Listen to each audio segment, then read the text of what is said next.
gamtaa Afrikaa soddomii torbaffaan Finfinnee galma Afrikaatti taa'amaa jira. Ministeerri muummee Itoophiyaa Dr. Abiy Ahmad Afrikaan qabeenya uumamaan badhaatuu fi humna namaa qabattee harka ilaaluun qabdu ture jedhan. Murtaadhaajii dabalata qaba.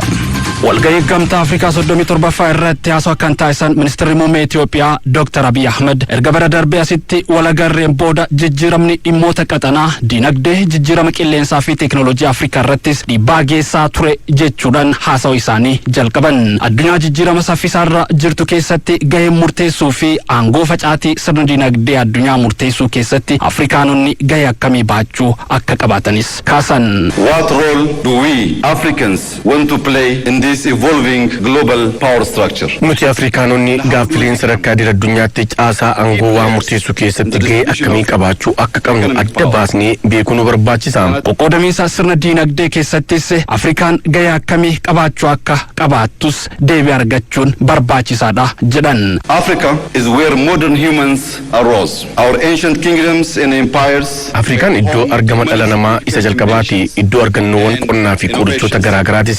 Qaroominni ogummaa ijaarsaa fi harkaa baay'een Afrikaan addunyaaf gumaachite ragaa kanaati. Beekumsa saayinsii, teekinooloojii fi barnootaatiinis qaroomina addunyaatiif gumaachiteetti. Garuu kun hundi sirna kolonii taasifameen akka mancaanii fi badan taasifameera. Sirni kolonii beekumsa, qaroomina, dinagdee, xiinsammuu Afrikaanotaa dukkaneessuu bira darbee sirni barnootaa Afrikaanotaa kan warra lixaan akka bakka buufamu godheera. Afrikaan ka'umsa qaroominaa addunyaatiif bu'uura argannoowwan addunyaa jijjiiran akka taatis eeran. Itoophiyaan sirna kolonii eenyummaa ishii balleessuuf itti dhufe ofirraa qolachuudhaan yeroo jalqabaatiif injifannoon uummata gurraacha addunyaa irratti akka mul'atus gootee jirti jedhan Dr. Abiy Ahmed. Even though Ethiopia dealt colonialism, Itoophiyaan sirna kolonii gabroonfataa tokkummaa ishee diiguu fi eenyummaa ishee dukkaneessuuf itti dhufe fuuldura dhaabbattee adda waraanaa Adwaa irratti injifannoo galmeessifte. Afrikaan qabeenya uumamaatiin badhaatuu fi humna namaa waan qabduuf kadhaadhaaf qe'ee namaa dhaabbachuun hin qabdus jechuudhaan yaada isaanii kaasan. Guddina itti fufiinsa galmeessuudhaafis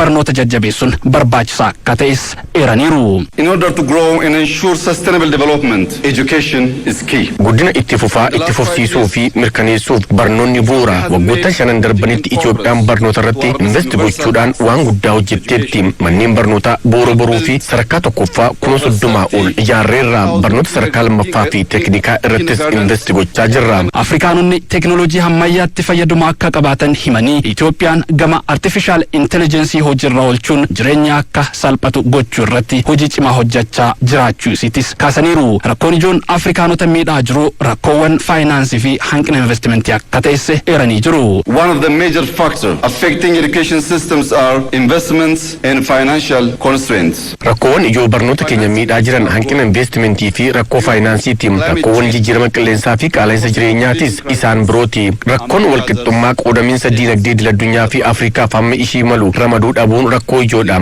Guddinni Afrikaa addunyaaf barbaachisaadha. Nuti guddachuu barbaanna. Bu'uuraalee misoomaa ijaaruu fi wabii nyaataa keenya mirkaneessuu, barnoota cimsuu fi carraa hojii uumuu qabna. Kana hunda gochuuf faayinaansiin waan nu barbaachisuuf dhaabbileen faayinaansii idil-addunyaa hundi kana beektanii Afrikaa akka deeggartan waamicha koo isiniif taasisa. Afrikaan gama dinagdee dijitaalaa ijaaruutiinis hojii abdachiisaa hojjechaa akka jirtus ibsaniiru Dr. Abiy Ahmed. Kanaanis tajaajila odeeffannoo qunnamtii fi kuusawwan odeeffannoo hoogganuu uumachuu dandeesseerti jedhan. Walitti hidhamiinsa odeeffannoo fi neetwoorkii ardichaa cimsuun guddina dinagdee ardichaa ni fidnas jedhan Dr. Abiy Ahmed. Guddina barbaadan bira ga'uuf nageenyaa fi tasgabbiin akkaan barbaachisu akka ta'es jala muranii dubbataniiru. Peace and stability, which are of course the necessary foundation for economic and social development. Guddina dinagdee fi hawaasummaa mirkaneessuuf nageenyaa fi tasgabbiin barbaachisaadha. Itoophiyaan nageenya amansiisaa sadarkaa ardii fi qaxanaatti akka mirkanaa'uuf guddinni barbaadamu akka galmaa'u barbaaddi. Rakkoowwan qaxanaa fi naannolee guddina ardichaaf qormaata ta'an xiyyeeffannoo barbaadu. Nuti warri asitti walitti qabamne rakkoo walxaxaa kana hubannee furmaanni waaraan akka dhufuuf gahee keenya baachuun Afrikaa badhaate uumutu nurra jiraata. Dootaan Komishinii Gamtaa Afrikaa Muusaa Faakii Mahamat sagaleen Afrikaa akka dhaga'amuuf misoomaa fi nageenya irratti hojjechuutu barbaachisaa jedhan. Pirezidaantiin Mooritaaniyaa Muhammad Oldi Gaawuzaan dura taa'aa Gamtaa Afrikaa ta'an. Fiqaadu mirkanaa. Yaa'iin gamtaa Afrikaa soddomii torbaffaan Finfinnee galma gamtaa Afrikaatti gaggeeffame. Yaa'ichi mata duree barsiisa Afrikummaa jaarraa 21ffaa sirna barnoota hirraafamneen ijaaruun Afrikaatti waliin gahinsa barnoota qulqullina qabu hunda galeessa mirkaneessuu jedhuun gaggeeffame. Durataan Komishinii Gamtaa Afrikaa Musaa Faaqii Mohammad yaa'icha irratti haasaa taasisaniin Afrikaatti fonqolchi mootummaa fi walitti bu'iinsi garee hidhattoota ardicha gara fuula duraatti akka hin tarkaanfanneef danqee jira jedhan. Akka fakkeenyaattis Sudaan Lixa Afrikaa Riippaabilika Koongoo keessatti rakkoowwan nageenyaa uumamaa jiru kanaaf agarsiiftuu ta'uu himuun gamtaan Afrikaas rakkoowwan kanneen keessaa ba'uudhaaf yeroo kamiyyuu caala of jabeessee ba'uu akka qabu himaniitiin jiru. Waggoottan darban hojii gamtichi karoorfatee irra jireessi akka hin raawwatamne himanii yoo akka barametti itti fufa ta'aate jijjiiramni dhufuu hin danda'u jedhaniitiin jiru. The Horn of Africa continues to generate the most worrying trends for all peace and justice loving people. Gaanfa Afrikaatti nageenya waaraa mirkaneessuuf aangoo karaa dimokiraatawaa ta'een dabarsuu aadaa godhachuu qabna. Afrikaan rakkoo siyaasaa fi dinagdeen qoramaa jirti. Gamtaan Afrikaa du'aa fi godaansa sababa walitti bu'iinsaa fi waraanaan lammiilee irra gahaa jiru ni balaaleffata. Manni murtii yakkamtoota idil addunyaa gocha badaa Afrikaa irratti raawwatamu biyyoonni hunduu balaaleffachuu qabu. Walitti bu'iinsa Sudaan dabalatee gochi miseensota gamtaa Afrikaa kaanitti raawwatamu akka dhaabbatuuf hayyoonnii fi gurmaa'insi siyaasaa gahee isaanii bahachuu qabu. Afrikaan dhaabbilee idil addunyaa keessatti bakka maluuf akka argattu gamtaan Afrikaa fi biyyoonni miseensota gamtichaa ta'an cimanii hojjechuu qabus jedhan. Pirezidaantiin Komorosii fi dura ta'an yeroo gamtaa Afrikaa Azali Asumaaniin yaa'ii gamtaa Afrikaa 37ffaa gaggeeffamaa jiru irratti haasawaa taasisaniin barri 2023 akka lakkoofsa Awurooppaatti Afrikaaf yeroo rakkisaa akka ture kaasanii sagalee Afrikaa dhageessisuudhaafis hojjetamaa tureera jedhan. Ta'us rakkoolee mudatan keessatti dhimmoonni Afrikaa hedduun waltajjiiwwan hedduurratti dhiyaachuu ibsaniitiin jiru. 2023 has been decisive for our continent. Barri 2023 Afrikaaf yeroo rakkisaa ta'us rakkoolee mudatan keessatti dhimmoonni Afrikaa hedduun waltajjiiwwan idil addunyaa hedduurratti dhiyaataniiru, hedduun isaanis fala argataniiru. Sagalee Afrikaa dhageessisuuf hojii hojjetameen bu'aan guddaan argameera. Keessumaa Afrikaan teessoo dhaabbii mana maree nageenyaa dhaabbata mootummoota gamtoomanii akka qabaattu sochiin jalqabame deeggarsa hedduu argateera. Rakkoon nageenyaa ammallee ardicha qoraa jiraachuu kan eeran Azaaliin gamtaan Afrikaa rakkicha furuudhaaf michuuwwan isaa waliin hojjechaa tureera jedhan. Ardichi carraawwan hedduu qabaachuu himuunis carraawwan kunniin faayidaa lammiileef oolchuuf hunduu hojjechuu qabaa jedhan. Dura ta'an gamtaa Afrikaa Azaalii Asumeen aangoo dura taa'ummaa gamtichaa waggaa tokkoof isaan harka ture pirezidaantii Mooritaaniyaa Mohammad Ould Gaawuzaaniif dabarsaniiru. Pirezidaantiin Mooritaaniyaa Mohammad Ould Gaawuzaanis dura ta'aa gamtaa Afrikaa 2024 akka lakkoofsa Awurooppaa ta'uudhaan filatamaniitiin jiru. Mooritaaniyaan dura taa'ummaa gamtichaa Komoros irraa fuuteetti. Pirezidaantiin Mohammad Ould haasawaa taasisaniin barnoonni guddina giddugaleessaaf bu'uura ta'uu himuun namni barannaan rakkoo ardicha keessa jiru furuu ni danda'a jedhan. Quality educational system that is open to new technologies. Gara fuulduraatti Afrikaa tokkummaan ishee cimee misoomtee fi badhaatee arguuf humna namaa jabeessuuf hojjechuu qabna. Qulqullina barnootaa mirkaneessuun teekinooloojiin deeggaruun sirna barnootaa jabaa ijaaruunis barbaachisaadha. Barnoonni guddina hunda galeessaa bu'uura waan ta'eef humni namaa baratee rakkoolee ardittii furuuf kan dandeessisudha. Rakkoo nageenyaa furuu fi misooma itti fufsiisuuf inni jalqabaa barnoota irratti hojjechuudha. Kanaaf qabeenya jiru bu'uuraalee misoomaa barnootaa ijaaruu fi hojiilee wal fakkaatan biroof oolchuun barbaachisaadha. Carraa hojii bal'aa uumuun hiyyummaa xiqqeessuu fi nageenya ardichaa mirkaneessuun xiyyeeffannoo ni hojjenna. Yuunivarsiitii Finfinneetti kolleejjiin saayinsii fayyaa barattoota ogummaa fayyaa garaagaraatiin barsiisaa ture 271 eebbise. Barattoonni eebbifaman hundi qabxii olaanaa galmeessuun qormaata boomsaa yuunivarsiitiis kan darban ta'uun himameera. Jaalamaa Barraa.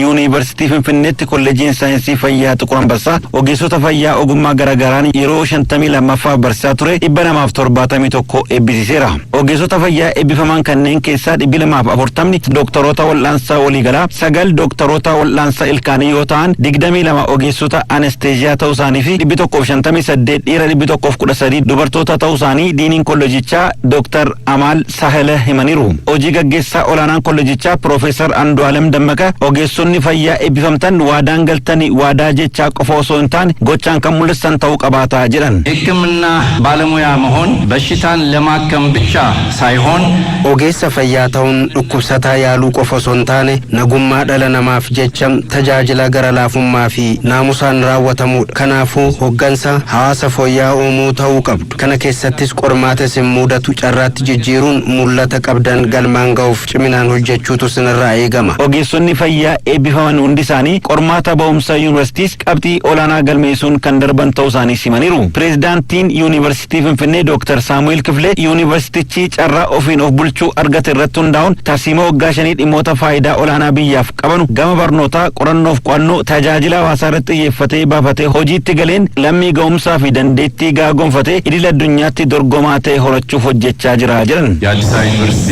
ራስ ገዝነት የሚሰጠውን ነፃነት በመጠቀም ዩኒቨርሲቲን ፊንፊኔ ofiin of bulchuun isaa bilisummaa gonfachiisetti fayyadamuun barattoota hojimaata isaatiin simachuun barnoota yeroon gaafatu barsiisuun ga'umsa isaanii waliigalaatis gabbisuun barattoota biyya keessaa fi biyya alaattis dorgomaa ta'an horachuu kan dandeessisu daandii sirriirra jira. Barattoota qabxii olaanaa fidaniif meedaaliyaa kan kennanii deetaa ministira fayyaa fi walitti qabaan boordii kolleejii saayinsii fayyaa Xuqur Ambassaa Dr. Darajjee Dhugumaa eebbifamtoonni ogummaa gonfataniin uummata isaanii akkaan tajaajiluun akka irra jiraatu dhaamaniiru. ብዙ ውጣ ውረዶችን አልፋችኋል። ከፊት ለፊታችሁ የሚጠብቃችሁ ውጣ ውረድ ግን ሰውን የማገልገል bu'aa bahii hedduu keessa dabartaniittu.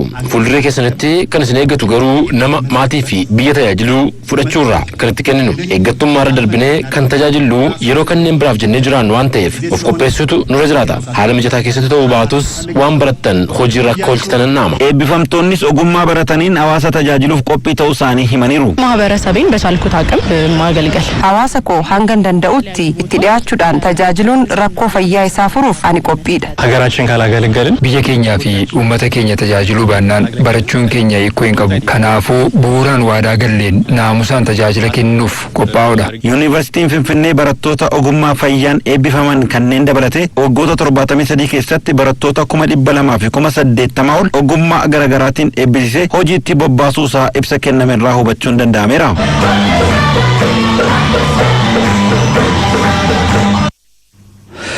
Bakka bu'oonni naannoo Somaaliirraa jala bultii wal harkaa fuudhiinsa baallii gadaa Gujii 75ffaa irratti hirmaachuuf dhufan sirni gadaa sirna bulchiinsa biyya kanaa fi addunyaa furmaata akka ta'u hubanne irraa jedhan.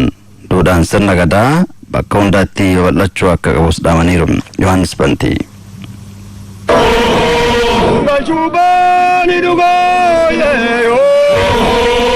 Bakka bu'oonni naannoo Somaaliirraa wal harkaa fuudhiinsa baallii gadaa Gujii 75 irratti hirmaachuuf dhufan sirni gadaa dhugumatti fala furmaata biyya kanaa ta'uu irra darbee addunyaafuu fala akka ta'e qabatamaan hubanneerra jedhan. Baay'ee nu gammachiise. Aadaa jabduu taarika guddaa qabdu waa hedduu irraa barannu addunyaanis waa irraa barachuu barbaaddu itti agarre. Uummanni Oromoo fi Somaalee hariiroo obbolummaa fi tokkummaa dhiigaan walitti hidhate kan umurii hedduu lakkoofsise qabaachuu eeranii simannaa gaarii isaaniif taasifame ገለቴፈተኒሩ የኦሮሞና የሶማሌን ማህበረሰብ በሁለት አይን ማየት የማይቻል በጣም የተሳሰረ ኡመን ኦሮሞ ፊ ሶማሌ ሀሪሮ ኦብሉማ ፊ ቶኩማ ኦሉማ ፊ ዲገን ወሊቲ ሂዳሜ qabam addaan baasuun hin danda'amu. Sirna baallii wal harkaa fuudhiinsam baallii gadaa Gujii 75ffaa kanarratti uummata Sumaalee bakka buune asitti argamu kennan gammanneerra. Gadaan sirna dimokiraatawaa ta'uu isaa qabatamaan argineerra. Bakka bu'oonni uummata naannoo Somaaleerraa dhufan kunneen tokkummaa fi obbolummaa cimsuuf sirna gadaa